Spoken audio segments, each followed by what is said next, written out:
भारतीय संस्कृति, सूफी कवियों का दृष्टिकोण। दुनिया भर में भारत अपनी विशेष संस्कृति और परंपरा के लिए जाना जाता है और सांस्कृतिक विशेषता के कारण हर भारतीय गर्व करता है।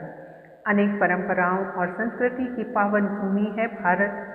भारतीय संस्कृति के मूल घटक हैं शिष्टाचार, बात करने का सभ्य तरीका, आदर सत्कार, धार्मिक संस्कार, मान्यताएं और मूल्य आदि। विभिन्न सभ्यता और संस्कृति के बीच सामाजिक सद्भाव बनाए रखना अनेकता में एकता का सुंदर उदाहरण है।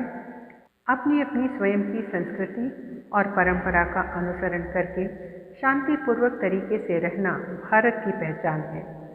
भारत में अनेक धर्म, परंपरा, भाषा, पहनावा, खाने पीने की आदतें, त्यौहार, रीति रिवाज अलग अलग हैं, किंतु भारतीय मूल्य एक ही है। यह अनेकता में एकता का अन्य उदाहरण है। संस्कृति क्या है? संस्कृति ही मनुष्य के चरित्र का परिचायक है, जैसे दूसरों के साथ व्यवहार करने का तरीका, परंपराएं जिनका अनुसरण हम करते हैं, कला, हस्तशिल्प, आदतें, त्यौहार, मेले, संगीत, नाच, चित्रकला, शिल्पकलाएं आदि सभी कुछ संस्कृति का ही हिस्सा है तथा मानव जीवन को उत्कृष्ट बनाने वाले संस्कार का सीधा संबंध संस्कृति से है, जो व्यक्ति को समाज से जोड़ती है, जो नई पीढ़ी को अपनी पुरानी पीढ़ी से मिलती है। सदैव नए जीवन तत्व और विचारों में उन्नति होना संस्कृति का गुण है। किसी भी देश की संस्कृति हो, सभी का मूल तत्व एक जैसा ही होता है। इस तत्व शब्द को समझाने के लिए लेखक ने रामचरितमानस की पंक्ति का सहारा लिया है। पंक्ति है, तत्व प्रेम कर मम अरु तोरा, जिसका अर्थ है, हे प्रिय, मेरे और तेरे प्रेम का तत्व रहस्य है, एक ही है, एक मेरा ही मन जानता है। इसी मूल तत्व के खंभों पर भारतीय संस्कृति का भवन खड़ा है। डॉक्टर पणिकर के अनुसार जीवन मृत्यु, आर्थिक, राजनीतिक तथा सामाजिक उन्नति वेद के अनुसार हो और वही भारतीय संस्कृति है।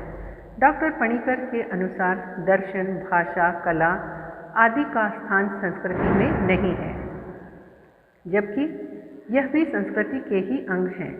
अन्य भारतीय विद्वानों ने भी चिंतन किया कि इसका निर्णय केवल वेदों को आधार बनाकर नहीं किया जा सकता। डॉक्टर मदन गोपाल गुप्त के अनुसार इतिहास के बदलते रूप के कारण भारतीय संस्कृति के तत्वों की छवियों में बदलाव आया है और यह भारतीय संस्कृति को समृद्ध ही बनाता है। बाबू गुलाब राय के विचार भी मिलते जुलते हैं कि भारतीय संस्कृति के तत्वों में बदलाव स्वाभाविक है और स्वीकार्य है।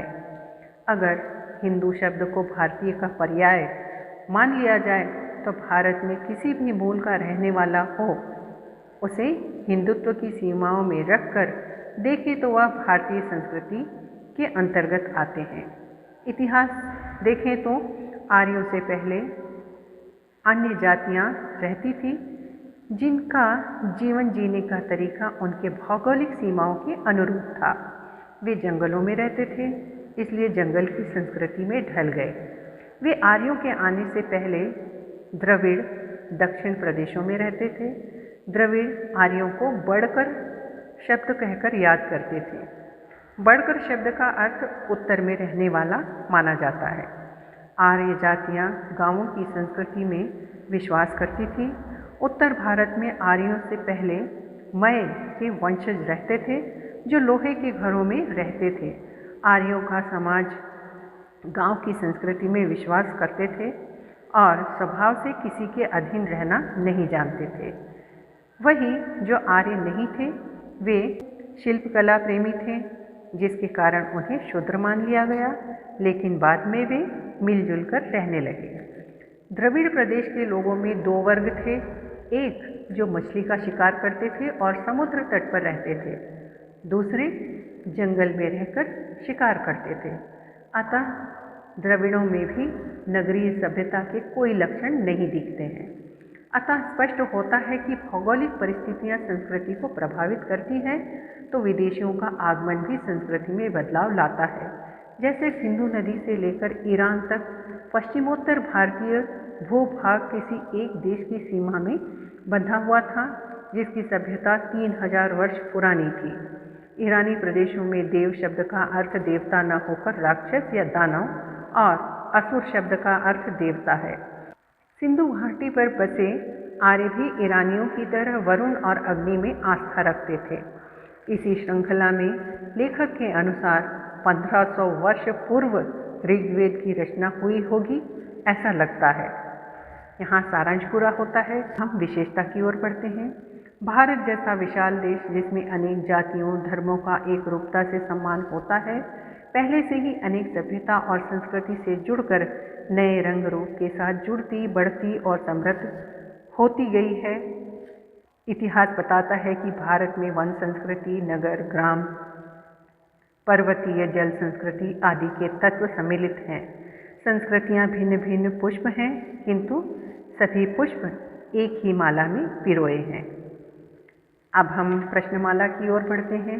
सबसे पहले प्रश्न आता है एक अंकीय प्रश्नमाला, जो होता है एक शब्द या वाक्य में प्रश्नों के उत्तर लिखिए, जिसे हम वन वर्ड आंसर भी कहते हैं, जो इसी निबंध पर आधारित वन वर्ड आंसर और क्वेश्चन तैयार किए गए हैं, जो आपको प्रश्नों के उत्तर लिखने के साथ साथ इस निबंध को समझने में भी सहायता करेंगे, जिसे आप यहाँ पर देख रहे हैं।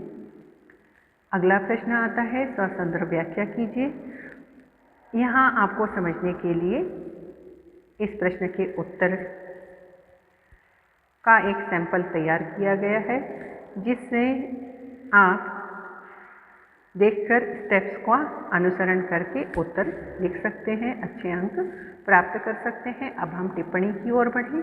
उससे पहले आपसे एक ज़रूरी बात करना है कि आप अगर अन्य कोई सामग्री चाहते हैं तो कमेंट बॉक्स में लिखिए, जिसका उत्तर हम तैयार करके लिंक डिस्क्रिप्शन बॉक्स में देंगे और कमेंट बॉक्स में भी देंगे, जिस पर क्लिक करके आप अपना उत्तर प्राप्त कर सकते हैं, सामग्री प्राप्त कर सकते हैं। टिप्पणी के लिए यहाँ पर संभावित शीर्षक दिए गए हैं और उत्तर प्रारूप सहित दिया गया है, जिसका अनुसरण आप कर सकते हैं और अच्छे अंक प्राप्त कर सकते हैं। विस्तार पूर्वक या निबंधात्मक प्रश्नोत्तर के लिए आप शुरू में दी गई समरी और विशेषता का अनुसरण कर सकते हैं और उसे उत्तर के रूप में लिख सकते हैं। धन्यवाद।